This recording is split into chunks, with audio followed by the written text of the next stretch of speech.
So the attendance was 13,233. The gate was 1,020,434. We're giving out 4 performance bonuses tonight. Jason Knight, Francis, Jorge Masvidal, and Shevchenko. Congratulations, they all won $50,000. Hear that, big guy? 50,000.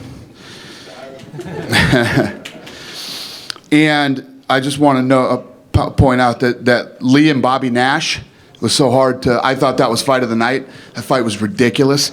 I'm gonna give those guys a little something too. So I love that fight. I love Denver. Denver's awesome. Every time we come to Denver, man, it's amazing. The crowd here is incredible. It's on Big Fox and do over $1 million gate, and I love this city. I love coming back here, even though it's cold.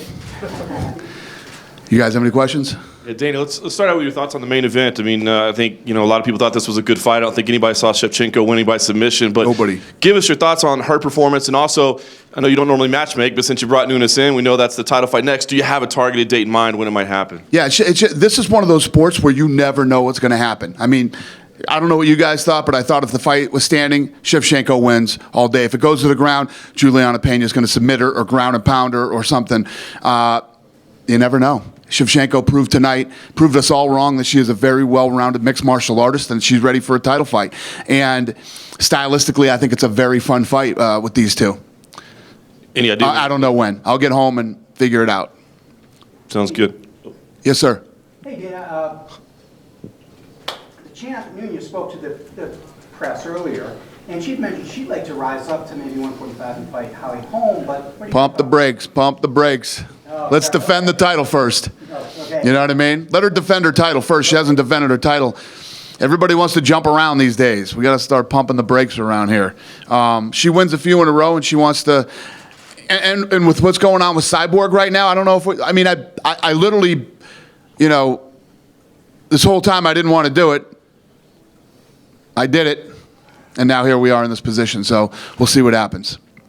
Danny, can you give your thoughts on Cowboy and Masvidal? Because it happened right in front of you, the end of the first round. I picked up the phone and I called production and said, "Was that correct? Was that a correct? Was it the end of the? Was it the end of the round? It wasn't. It wasn't the end of the round. He stopped it early, but not to to defend Herb Dean. It was so loud in that arena. I didn't hear it either. Maybe you guys heard it. You're sitting closer to it, but I didn't hear it."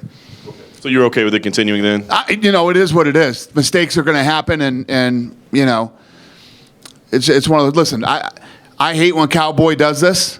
He's got 4 wins at welterweight, and he wants to fight back to back like this. But that's who this kid is. That's what he wants to do. It is what it is. Now Masvidal never pulls the trigger. This kid, incredibly super talented. If he fought all the time like he fights tonight, he'll be a world champion. Quickly, obviously you gave him $50,000, so you must have been impressed with Francis Ngannou, but it sounds like you're high on him. You think he can be a future champion. How fast do you think he can get there? Because, he is still so young in his career. I know. He is young in his career. It's one of those tough decisions when you have a guy that's this talented and this just freakish. You know what I mean? The guy's a monster, and I'm really high on him. I think he's the future. The question is, I don't know if we've ever had a heavyweight that's been as big as this guy is. A heavyweight champion, you know what I mean? A heavyweight champion who is as physically imposing and scary as this guy is. And I love his story. He's got a great story. I think he's the future. So we'll see what happens. Very nice. And then just quickly, does Masvidal cut the line in the welterweight title picture now with that kind of performance? Yeah, I mean, he went in and beat a guy who was on a 4-fight win streak. Obviously a fan favorite, and he did it very impressively. So if he fought like that all the time, I've been saying that about Masvidal for a very long time. He gets in there, he has all the tools, he has all the talent, but he doesn't pull the trigger. Tonight, he pulled the trigger, and you saw the results.